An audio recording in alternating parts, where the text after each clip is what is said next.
Au beau milieu de cette forêt protégée, allez, vous venez comme ça. c'est jour d'école. C'est vraiment une classe de maternelle, hein. Et la maîtresse s'appelle Estelle Rabalan, une Française. Les 6 chimpanzés qu'elle emmène en promenade avec les autres soigneurs sont tous des orphelins, victimes de braconniers alors qu'ils étaient bébés. Quand la maman a été tuée, quand le bébé était très très jeune, ils n'ont pas eu le temps d'apprendre rien du tout, quoi. Ils doivent donc réapprendre à être des animaux sauvages. Monte encore, Marco. C'est bien, Marco, très bien. Ils savent plus rien faire, en fait.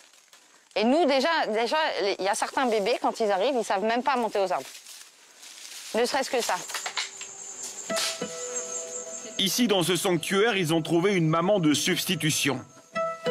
Estelle, la bretonne, a eu le déclic il y a 30 ans et a décidé de consacrer sa vie aux chimpanzés. Après avoir croisé l'un d'eux, attaché, gardé dans une maison comme animal de compagnie. Il y avait un chimpanzé avec une chaîne autour du cou. Il m'a pris à bras le corps comme ça et il m'a fait un bisou chimpanzé dans le cou. Et je lui ai dit, je te promets qu'un jour, je vais sauver ta vie et qu'un jour, tu vas connaître la liberté. Et Estelle a tenu promesse. La voici en 2008 avec ce même chimpanzé qui a retrouvé la liberté après une phase de réadaptation indispensable.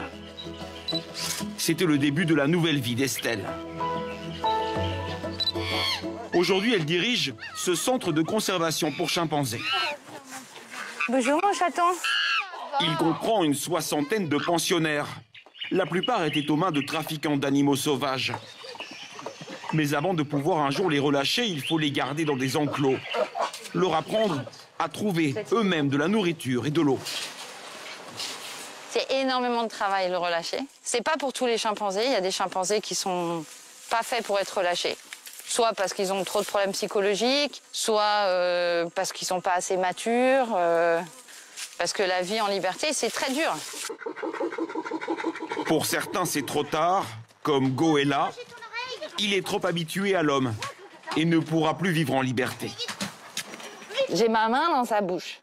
S'il voulait m'arracher le doigt, là, en 2 secondes, j'ai plus de doigts, quoi. J'ai plus de main, j'ai plus de doigts, j'ai plus de bras. Mais non, il le fait pas. Parce que il a confiance dans sa tati et sa tati a confiance en lui. De trouver une confiance exceptionnelle, construite année après année. Et pour Estelle, cela vaut tout l'or du monde.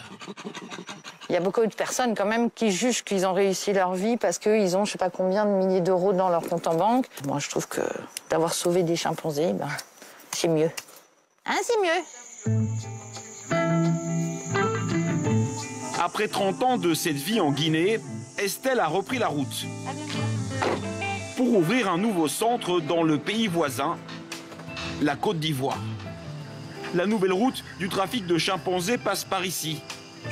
Chaque animal peut se vendre jusqu'à 10 000 € sur le marché international. Résultat, la population de chimpanzés a chuté de 90% ces 25 dernières années.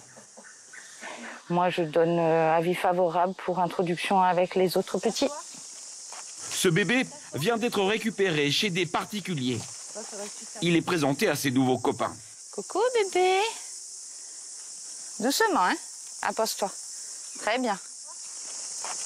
Tu peux t'asseoir? Il faut aussi que la mentalité change.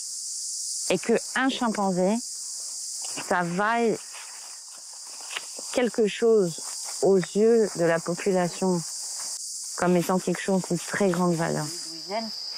Pour relever ce nouveau défi en Côte d'Ivoire, Estelle forme des soigneurs locaux pour leur passer le flambeau.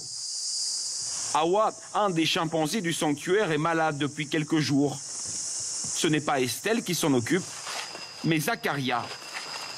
Il travaille dans le centre depuis son ouverture.